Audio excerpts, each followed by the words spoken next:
Bien, vous sélectionnez le groupe qui compte voilà, des caractères, voilà, le groupe avec la flèche noire. C'est là-dessus que c'est sur le groupe que le dégradé a été mis, que le style graphique avec l'effet de bord et de dégradé a été mis. C'est pour ça que la petite cible grise est là.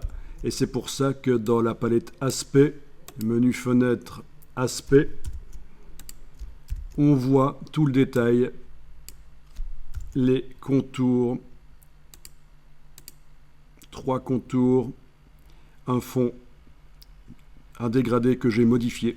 Et bien justement, on va précisément cibler, on va précisément travailler sur ce fond en dégradé. Donc vous devez non seulement sélectionner avec la flèche noire l'objet, le groupe en fait, voilà, mais en plus vous devez mettre en surbrillance le fond dans la palette aspect.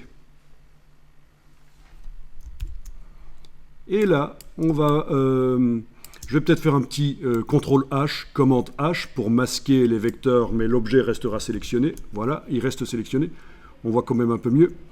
Et alors, on va aller chercher l'outil dégradé. Et vous allez pouvoir tracer, donc activer l'outil dégradé dans la palette des outils. Alors, si vous vous souvenez, l'autre jour, quand on a mis un dégradé sur le contour, j'ai tenté d'utiliser cet outil pour modifier l'orientation du dégradé qui était sur le contour. Et ça n'avait pas fonctionné parce que c'était un dégradé sur un contour et j'avais dû aller dans le menu fenêtre, dégradé de couleur. Et pour modifier l'orientation du contour, j'avais dû paramétrer ici. Mais dans le cas ici d'un fond, il n'y a pas de problème, ça fonctionne.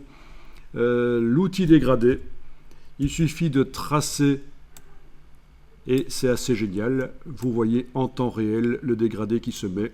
Si c'est pas bon, pas besoin d'annuler. Je le dis tout de suite. Si vous trouvez que le résultat n'est pas valable, vous ne faites pas un CTRL Z. Il suffit de redessiner voilà, avec le dégradé. Alors, vous avez ce qu'on appelle l'annotateur de dégradé qui apparaît. Donc, c'est cette ligne avec les échantillons de couleurs. C'est juste un raccourci vers le dégradé qui est paramétré dans la palette dégradé. C'est la même chose. Donc, ceci, l'annotateur de dégradé, c'est la même chose que ceci, sauf que ça se voit directement sur l'objet. Et ça fonctionne de la même manière. On peut double-cliquer sur les échantillons de couleurs, changer la couleur. Ceci dit, ça peut être perturbant. C'est pour ça que vous avez la possibilité d'aller dans le menu affichage et demander masquer l'annotateur de dégradé. Du coup, quand vous tracez, vous ne voyez pas l'annotateur et c'est pas plus mal.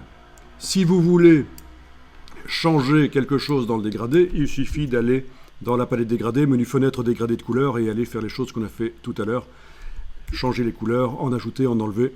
Je vous rappelle que cette palette dégradée de couleurs s'agrandit, c'est-à-dire que par sa petite case en bas à droite, on peut la prendre et l'agrandir et ça peut devenir vraiment très précis en fait. Vous voyez ? Je l'ai agrandie sur toute la largeur de l'écran, en hauteur aussi, voilà, donc elle peut être grande comme ça. Et là vous vous dites, oui mais on ne voit pas ce qu'on fait, l'objet qui est derrière. Mais oui, mais en fait, les infographistes travaillent souvent avec plusieurs écrans. Et sur un des écrans, on peut mettre certaines palettes pendant que sur l'autre écran, on travaille son illustration. Alors, le problème habituel qui arrive quand on a acheté les écrans pas au même moment, c'est que c'est des écrans de marques différentes et parfois, les couleurs ne s'affichent pas de la même manière sur les deux écrans. Bon, pour ça, il faut faire ce qu'on appelle de la gestion des couleurs. Il faut avoir une sonde, il faut faire appel à quelqu'un qui a une sonde qui va venir mesurer les écrans et installer quelque chose qui corrige. Ce quelque chose, ça s'appelle un profil colorimétrique qui va corriger l'affichage de l'écran pour qu'il affiche mieux les couleurs. Comme ça, d'un écran à l'autre, vous aurez des couleurs très similaires. L'idéal, c'est quand même d'avoir deux écrans achetés en même temps de la même marque. Bon, je vais la faire plus petite ici.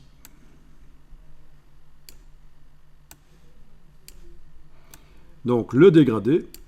Alors le dégradé, justement dans la palette dégradé, enfin, pendant que je suis en train d'utiliser l'outil dégradé, c'est aussi dans la palette contrôle là au-dessus, ce qui concerne le dégradé. Le dégradé, on voit que c'est un dégradé de type radial.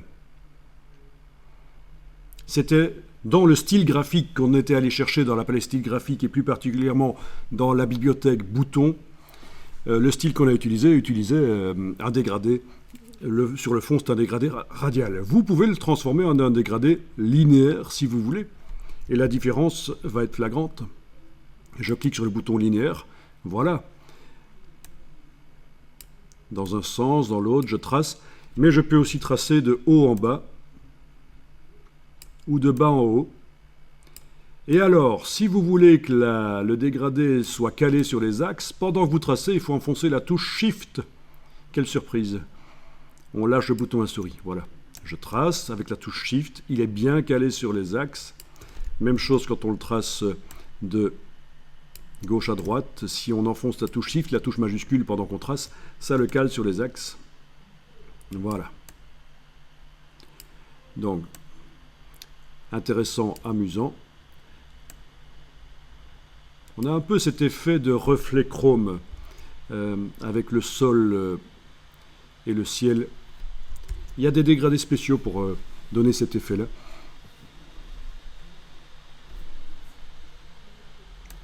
Mais bon, on reste dans le symbolique, dans le graphisme ici, bien sûr, on n'est pas dans le photographisme. C'est juste suggéré.